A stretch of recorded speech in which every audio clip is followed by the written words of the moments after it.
everyone, this month's vlog is a bit different from the previous ones because as you can see, I'm not on an art trip and I'm not eating at the mall. I'm now here at Whitepod Co-working Space, details on your screen. And today, I'm going to talk to you about the unintended consequences social media is having on your mental health. So I'm going to show you what's stressing you out every day, what it's doing to you, and how you can craft a better and meaningful experience for yourself online. Just a disclaimer, I don't hate social media. I myself as a Facebook user, I have an Instagram account, I have a YouTube channel. So I'm not here to say that social media is the most awful thing on earth because we all know that different social media platforms have helped us in a lot of ways, especially when it comes to communication, information, business, advertising, entertainment, etc. So I guess I'm just here to be a voice to raise awareness that there's this other side of social media, or should I say the dark side of social media, that we have to be knowledgeable about, and that way we'll be able to use it more wisely and responsibly.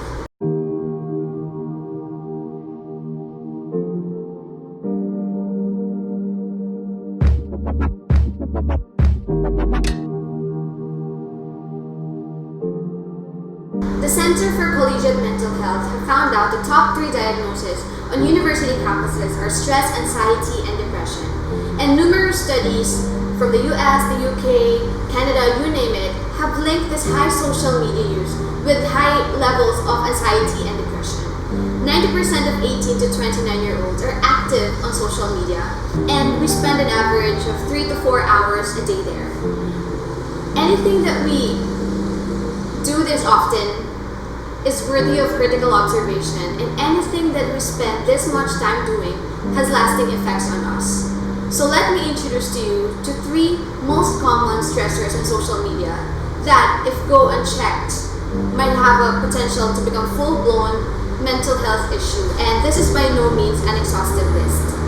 Number 1 is comparison. I've read in an article that our generation now, the social media generation, is living in a culture of comparison, and you may not notice it or you may not admit it, but you are constantly comparing yourself online.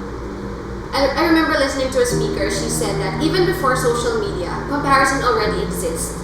But before social media, you only compare yourself to your siblings, to your neighbor, to your classmates. And then came social media, and now you compare yourself to the rest of the world. I mean, let's be honest, social media does that. It generates this jealousy, and it generates this, I'm not good enough, I'm not as pretty, I'm not as thin, I'm not as successful, I'm not traveling as much. Even though you have an amazing life, you tend to forget, or you tend to not notice the blessings that you have because you keep on comparing yourself to others. And you tend to take for granted the things and the people that God has blessed you with because you're too focused on comparing yourself and looking for things that you don't have. So, what's my advice on this? Number 1 is that you have to understand that social media is not 100% the real world. It's people's highlight reel. And when I say highlight reel, it's where they post their achievements, their successes, their milestones, their best selfies, their best everything. So, just because their social media page looks perfect, it doesn't mean that they don't have problems just like you. So, every single human being, no matter how famous or successful you think they are, they're also struggling with something just like you. They're also insecure about something just like you. And they're also fighting a battle just like you. So you're not alone. And comparing yourself, your life, to someone else's social media life is unrealistic. So, there. And next is that, count your blessings. Wag ka lang laging look around, scroll up and down, stalking at other people's lives. You have to look within. Baka naman ang dami mo na rin palang answered prayers, hindi mo lang napapansin, kaka-compare ng sarili mo sa iba. Baka nakakalimutan na natin maging grateful. Baka nakakalimutan na natin maging thankful. Because nakikita mo sa social media, they have this, they have that, and you don't have that. So, you have to be grateful. Like, when was the last time you actually just thank God kung ano meron ka ngayon, kung ano meron sa buhay mo, kung sino ka ngayon. Just about your life. Baka puro tayo complain, baka puro na tayo, reklamo. So, I have to be grateful din. And third one is, kung sa tingin mo, nahuhuli ka na sa mga goals sa buhay, buhay, nahuli ka na sa mga kasalan, sa pagkakaroon ng anak, pagkakaroon ng family, or sa mga ipon, or kung ano pa mang goals yan. You just have to breathe, hinga ka lang, and then you have to understand na kanya-kanya kasi tayo ng timeline. Kakaiba kasi tayo ng timeline, and minsan, talagang it's normal to feel a little jealous, it's normal to compare yourself to others, but okay lang na i-compare mo yung sarili mo sa iba minsan, but you have to be confident in your own goals and dreams.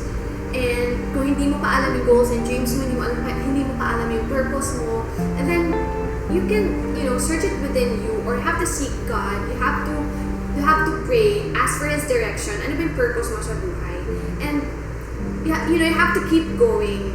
Na huwag ka lang ma-stop kung nasan ka, kasi you keep on comparing, you keep on looking sa buhay ng iba. So you have to keep going. Number 2 is cyberbullying, or online harassment. To some, going social every day has been a terrifying experience. And I'm talking about the ones who's been a victim of cyberbullying and online harassment. Like because of the harsh comments, because of the mean words, gossip, slandering, and all that they experience on social media. They already question their self-worth and even their safety. And the sad truth is that online harassment has even led some people to commit suicide. And you can search stories on Google, and some of these stories even went viral because they did it in front of a camera, live on Facebook. So we see this big news, these big stories online. But what about the everyday online harassment? Sometimes we don't even notice, but we're turning into online bullies as well. Like, it's so easy for us to screenshot something, or to screenshot a picture of someone and send it to our friend and say, ew, look what she's wearing, lol.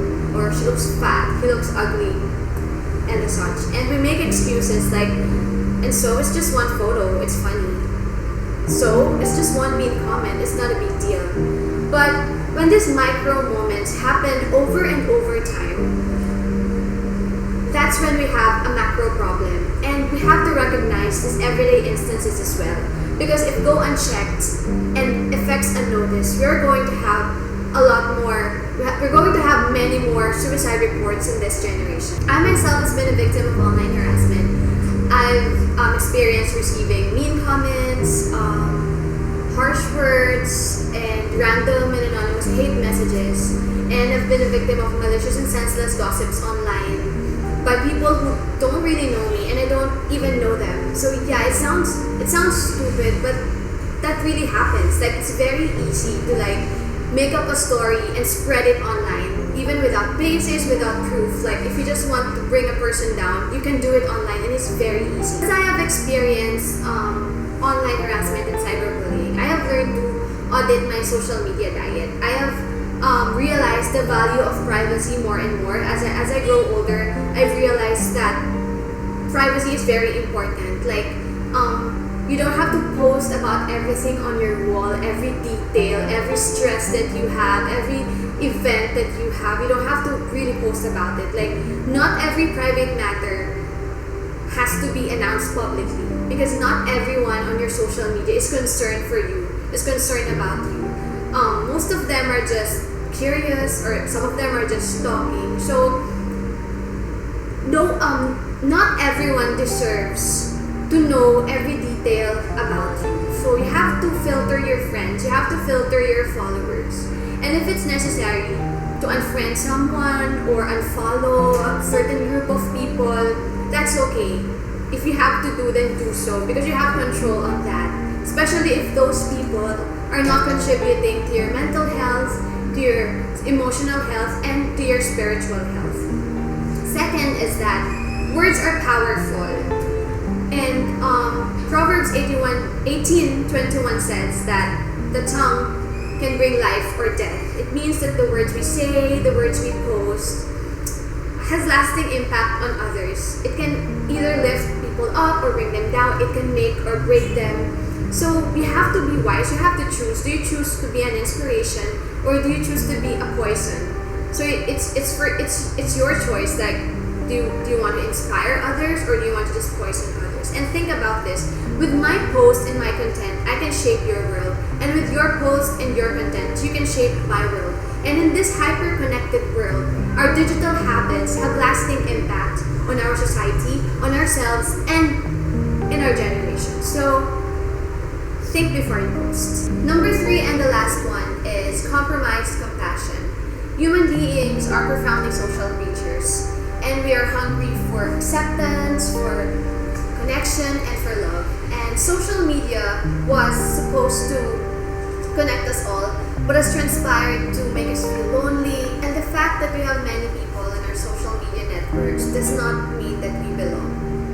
And it's sad because nowadays we express compassion how? Through emojis, through heart reacts, like sad reacts, and such. I'm sure you get what I mean. I mean, you feel concern for a certain person, you feel compassion for a certain person. But when compassion is compromised, instead of talking to them, instead of initiating a conversation with them or meeting them personally, you just tend to like give them a like or a heart or like their profile picture, send them an emoji, and that way you'll think that they'll already know that you care about them. But it's not how it works. So I try to campaign for this because ang dami ko na din kilala na ganitong nararanasan. Mental illness and depression is amongst us, and suicidal deaths from children as young as 9 years old, 12 years old, teens. Depression and suicide cases has become worse in this social media generation, and you can Google about it. People posting their death notes on Facebook, people going live on Facebook on their suicide attempt or during their suicide, and people posting their heart out on Facebook regarding how depressed and how sad and how lonely they are, instead of talking to a real person about it. And that's sad, and that makes depression even worse because they feel so alone, they cannot talk to anyone, so they just post about it, hoping that someone would read it, someone would care. So it's happening around us, and if we just took the time and asked people how they felt, they'd be willing to share and they'd be willing to talk to you. So I just want to leave with that message. Just talk about it. Just ask one person. Make that connection and say, kamusta ka? How are you feeling? How's your relationship? How's your family? And let's remove that stigma that this is something to be ashamed of, because it's not. This is something that needs to be talked about, and people need to be heard. And maybe we can save a life. Thank you.